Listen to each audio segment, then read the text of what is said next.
already seeing things escalate quite dramatically. The consequences for the global economy with the sanctions that are being put onto Russia now by the West. Xi Jinping just hosted Vladimir Putin at the Olympics. There's reporting out there that China didn't believe the intelligence that Putin would actually invade. On the one hand, they want to be a responsible global power, as they always say. Yet on the other hand, they're very close to Russia, and they oppose kind of the measures that the U.S. has been taking, particularly with financial sanctions that have hit China as well. So they're caught in this trap now where they're trying to have it both ways, and it's becoming an untenable position for them.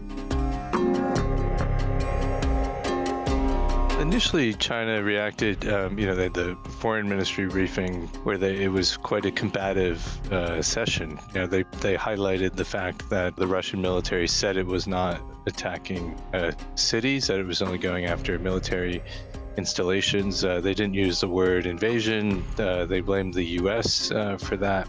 We've seen them kind of come up with a coherent message, and we're not really seeing that right now.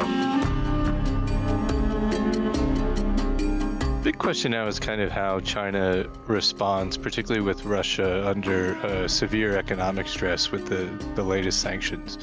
Even when the U.S. put sanctions on Hong Kong, Chinese state-run banks would comply with the U.S. sanctions because they want access to the global financial system. So that's been the case with Hong Kong, with North Korea, and other places as well. Even if China is opposed to the sanctions generally, they've still complied with them to avoid being cut off from the global financial system and to keep their economy humming along.